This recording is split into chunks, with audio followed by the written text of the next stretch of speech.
Right now, we are continuing to track Idalia. At 12:30, we're giving you a live look at radar showing the storm's winds move through Georgia after it made landfall along Florida's Gulf Coast just hours ago.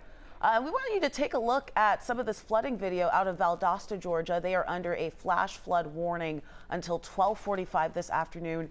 That also includes surrounding areas such as Lake Park, Dasher, and Rimerton. People in those areas are urged to move to higher ground immediately and avoid driving through the floodwaters. You don't want to get stuck there. In the last 30 minutes, Governor Brian Kemp providing an update on the impact of Idalia and the state's response to the storm. We feel fairly confident that we're going to be able to get crews moving here as we move into the afternoon. We obviously have to make sure that the storm passes and it's a safe environment for them to be working. You're talking winds that drop below 35 miles an hour for folks that need to be up in bucket trucks. We certainly want to take make sure our first responders stay safe. But as soon as those conditions are right for us to move, we have resources ready and able to do that. Yeah, making sure that you're prepared. We want to get straight to meteorologist Chesley McNeil for the latest on Idalia and the impact on our state. How's it looking, Chesley? Certainly feeling it here in South Georgia, of course, as the storm continues to push further off to the north. Not as strong as when it made landfall as a Category 3 over toward the Big Bend area, but now down to a Category 1. Still reporting about 75,000 people without power here in South Georgia as the storm continues to press further off to the north. Now, again, it made landfall as a Category 3 hurricane with winds up to about 125 miles per hour. Those winds now down to about 85 miles per hour. The gust as high as 115. It is moving a little bit faster up to the north-northeast at about 20 miles per hour. That's a little bit of good news for us as well as the storm continues to downgrade. Now, the Hurricane Center is saying it will remain a Category 1 as it heads through the rest of our state, heading up toward the Savannah area as still a Category 1. That means the winds could be as high as 75 miles per hour. Then it will continue to slide further off the coast as a tropical storm off the coast of the Carolinas there. Notice how the center of circulation, how far south that is from our area. We're expecting it to remain over the southeast. This means our impacts from the storm will be very minimal. Now, we will see the rain, and some is already starting to push into our southernmost counties, and the winds will start to pick up as well this afternoon. Already starting to see some of those gusts around. Certainly not as strong as they are down here to the south. The storm itself, I mean, packing quite a punch. You can see these green boxes that indicates the flooding that's taking place now just north of the Valdosta area and around Valdosta as well. Still dealing with the flooding. That will continue to push up to the north, bringing some of those winds and the rain our way. Right now, mostly cloudy skies here in Atlanta, but you can see the rain right there on the back doorstep. We'll get some scattered showers here with a few embedded thunderstorms as we head into the afternoon with the heating. Some of those thunderstorms could drop some brief heavy rain, but again, the impacts here will be minimal. Joe Ripley is in the thunder trucks. He's headed down toward the Tybee Island area. Joe, how's it looking out there right now? Hey, good afternoon to you, Chesley. We just made it onto Tybee Island right now, checking out the scene here, headed towards the beach as we can notice those strong winds picking up. No rain for right now.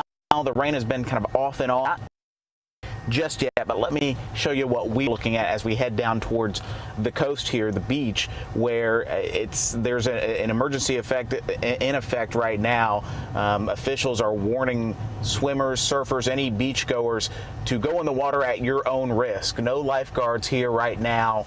This is in anticipation of Idalia's arrival here, which we expect some of the heaviest impacts to arrive here sometime between 5 and 10 o'clock tonight. We're talking about potential storm surge warnings here with high tide coming around 8:30 this evening, and it's going to be one of the highest tides of the year, coincidentally. So we're in for possibly some rough surf here. Heavy winds could also cause threats to trees, power lines going down. They do expect that power may go out at some point as Idalia makes its way up the Georgia coast. But still, a hurricane warning in effect here in Chatham County. Schools here in the area are going virtual today and tomorrow.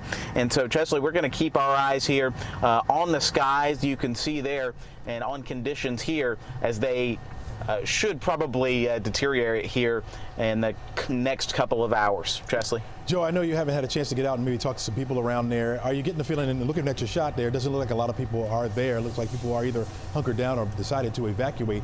As you're driving around, are you seeing a lot of people there? We really aren't seeing a lot of people just walking around. Some of the cars you see here trying to search for higher ground to avoid being washed out in some of the flash flood conditions expected when Idalia does come in full force. Otherwise, a lot of the restaurants we've passed look closed. Businesses, some have boarded up, and they are preparing any way they can. They've been through a couple hurricanes in their day, so they know what to expect. It's just a matter of when Idalia comes and how much rain and other impacts she brings. All right, Joe Ripley in Tybee Island. We really appreciate your report. We look forward to future reports from you. Get to a safe place, Joe, so you guys can report safely from us, you and Tyson out there. Thank you so much. All right, Faith, back over to you. Thank you guys so much for breaking that down, what's happening in our neck of the woods. Well, take a look at this. This is actually video from Keaton Beach, Florida. You see all of that flooding there. That is where Idalia made landfall this morning as a powerful Category 3 storm. You can actually see, look right here, the wind, the waves just pummeling the coast. The storm surge and damage from the powerful hurricane could stretch about 200 miles along Florida's west coast. NBC's Jay Gray has a closer look on the ground. We're in Gainesville, which is removed from the coastline a bit. Along that coastline, as the storm made landfall in the early morning hours, we saw a huge storm surge moving in, pushing water into areas it's not supposed to be, and severe wind damage in many of those areas as well. So a hard strike at the coastline, but moving quickly and getting through the state, which is the good news. Clearing up here, as you can see, in Gainesville, there was obviously concern. This is where the University of Florida is, so you've got 50,000 students and a huge faculty there. That campus still locked down at this point. And we're starting to see some sun poke through the clouds, but we're going to continue to see rain and some gusting winds throughout the day here and into the evening. But again, this storm moving quickly and pushing through, but still a major concern, not only in Georgia, but it's going to continue up the eastern seaboard and into the Carolinas. That's the latest from here in Gainesville. I'm Jay Gray. Back to you now.